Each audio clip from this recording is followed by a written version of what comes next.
Hello दोस्तों, मैं संदीप आपका स्वागत करता हूं Hindi YouTube channel simple learn में। कल हम लोगों ने द्रव्यमान प्रतिशतता पढ़ा था और आज सांद्रता के पद में अगला टॉपिक हम लोग मोलरता पढ़ेंगे। मोलरता को जानेंगे, मोलरता होता क्या है। तो आइए देखते हैं मोलरता क्या है। लिखेंगे मोलरता। मोलरता इंग्लिश में इसे हम बोलते हैं मोलैरिटी और मोलरता को हम कैपिटल एम से रिप्रेजेंट करते हैं। किससे करते हैं? कैपिटल एम से रिप्रेजेंट करते हैं।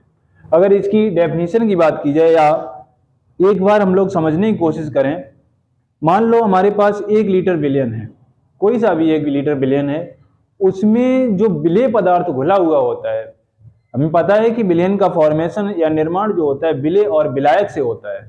तो जो विलेय और विलायक से बनकर के जो विलयन बना है, उस विलयन में जो क्वांटिटी होती है विलेय की, उस विलेय के मोलों की संख्या को इस फॉर्मूला के माध्यम से हम लोग जानते हैं कि 1 लीटर विलयन में की मोलों की संख्या कितनी इसमें घुली हुई है। ठीक है ना। तो इसकी परिभाषा की अगर हम बात करें तो लिखेंगे कि किसी विलयन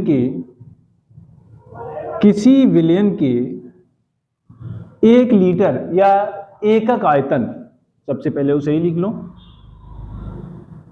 कि एकक आयतन। एकक आयतन का मतलब होता है, एकक का मतलब एक और आयतन का मतलब ml या लीटर, या ब्रैकेट में लिख लें 1 लीटर। किसी विलयन के 1 लीटर में उपस्थित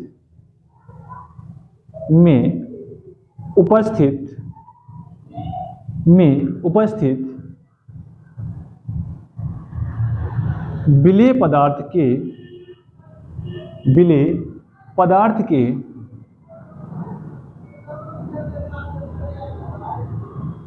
पदार्थ के मोलों की संख्या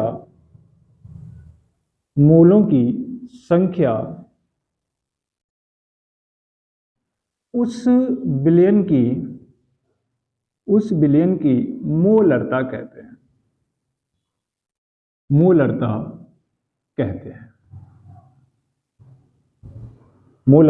कहते हैं। इसे भी इन्वर्टेड कामा में क्लोज कर लें और पैराग्राफ चेंज करके लिखेंगे इसे कैपिटल एम से रिप्रेजेंट करते हैं।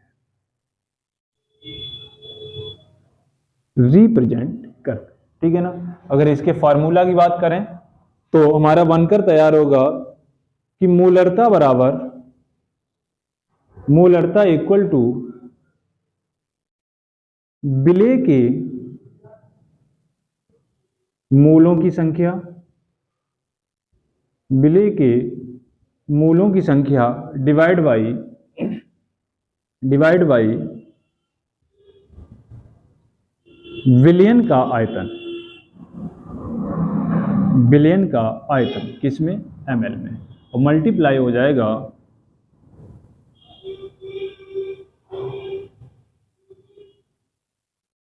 मल्टीप्लाई नहीं होगा, यहां पर लीटर की बात हो रही तो आयतन लीटर में लेंगे हम लोग। किस में लेंगे? लीटर में। ठीक है ना। अब यहां पर एक शब्द आ रहा है मोल आप लोगों को पता है कैसे निकालते हैं किसी भी पदार्थ के? तो आइए जानते हैं। इसके लिए एक फॉर्मूला यूज करते हैं कि अगर हमें परमाणु या मॉलिक्यूल्स का द्रव्यमान या भार दिया गया हो तो मोलों की संख्या कैसे निकालेंगे। यदि यहाँ पे नोट पॉइंट में 2 पॉइंट लिख लें, यदि परमाणु या अणु का भार ज्ञात हो तो मोलों की संख्या का फॉर्मूला क्या हो जाएगा? परमाणु का भार डिवाइड बाई अणु भार, या अणु का भार डिवाइड बाई अणु भार। ठीक है ना दोस्तों। सेकेंड पॉइंट, ये नोट पॉइंट में नोट कर लीजिएगा आप लोग। सेकेंड पॉइंट, यदि परमाणु या मॉलिक्यूल्स की संख्या दी गई हो, यदि परमाणु या अणुओं की संख्या ज्ञात हो तो हम लोग फॉर्मूला लगाएंगे,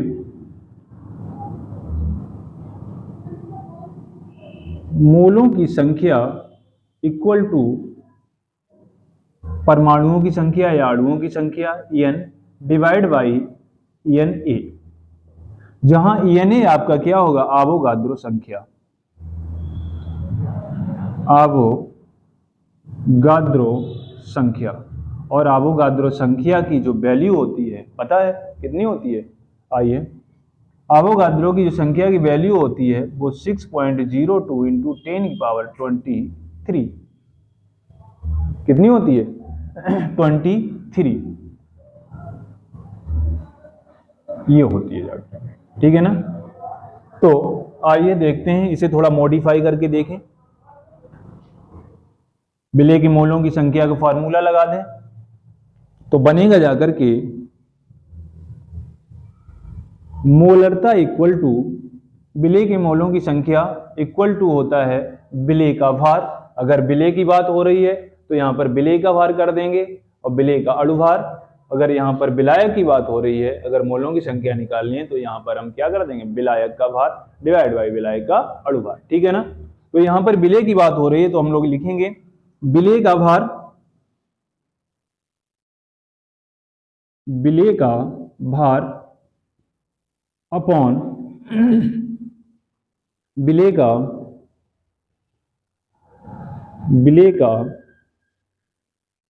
अणुभार मल्टीप्लाई हो जाएगा विलयन का आयतन, विलयन का आयतन किसमें, लीटर में, ठीक है। तो ये फॉर्मूला बन करके तैयार होगा। सपोज दैट अगर बिलियन लीटर में ना होकर के ml में हो, तब क्या करेंगे?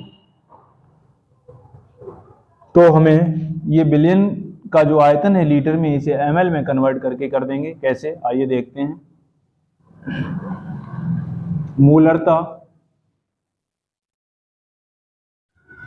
मोलरता इक्वल टू हो जाएगा आपका विलेय का भार अपॉन विलेय का अणुभार, विलेय का अणुभार इंटू विलयन का आयतन,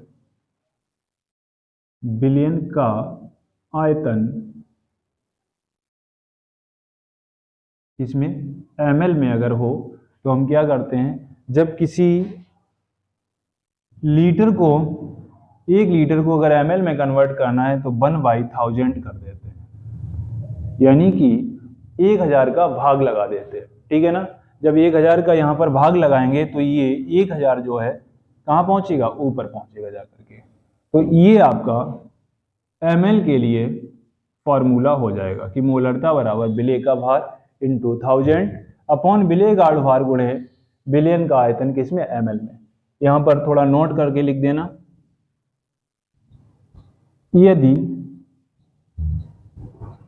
आयतन ml में दिया हो तो मोलरता बराबर, ठीक है ना, इस तरीके से। अगर इन्हें शॉर्ट भाषा में, शब्दों के रूप में अगर पिरोना चाहे तो हम लोग कर सकते हैं। मोलरता को हमने रिप्रेजेंट किया था कैपिटल M से, तो कैपिटल M इक्वल टू हो जाएगा विलेय के भार को, विलेय को हमने A से रिप्रेजेंट किया था और भार को हमने किससे, W से। तो आपका हो जाएगा WA डिवाइड बाई विलेय का अणुभार, विलेय के अणुभार को हम M से रिप्रेजेंट करते हैं और विलेय आपका A है, तो हो जाएगा आपका EMA मल्टीप्लाई विलयन का आयतन, विलयन के आयतन को हम किससे, V से रिप्रेजेंट कर दें, V किसमें, ml में, और ऊपर हो जाएगा 1000 का मल्टीप्लाई। तो ये निकल के आपका फॉर्मूला आ जाएगा। इस तरीके से हम लोग आसानी से किसी भी विलयन में उपस्थित विलय के मोलों की संख्या को निकाल सकते हैं, अगर वह विलयन आपका 1 लीटर का है। ठीक है ना। इसकी एसआई यूनिट की बात कर ली जाए, एसआई मात्रक, तो इसकी एसआई यूनिट हो जाएगी, ऊपर था विलय के मोलों की संख्या, तो ऊपर हो जाएगा आपका मोल, डिवाइड बाई, नीचे बात हो रही थी आयतन में, आयतन की, आयतन किस में था, लीटर में, ELTR, या हम इसे इस तरीके से लिख सकते हैं कि mole litre inverse, litre inverse. और एक दूसरा एक और तरीका है लिखने का, या फिर हम इसे कैपिटल M लगा देते हैं, बस ये इसकी एसआई यूनिट हो जाती है। इसमें अगर कोई असुविधा हुई हो समझने में तो आप लोग हमें बताइएगा, वैसे हमने समझाने की कोशिश की है बहुत सरल से शब्दों में। ठीक है ना।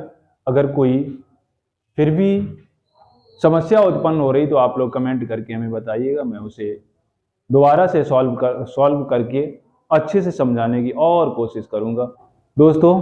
तो और हमारा अगर ये वीडियो पसंद आया हो आपको, तो आप लोग इस वीडियो को लाइक और अपने दोस्तों के साथ शेयर जरूर करिएगा, जिससे कि उनको भी इस अच्छे से टॉपिक को बड़ा सरल भाषा में समझने का अवसर प्राप्त हो। Thank you.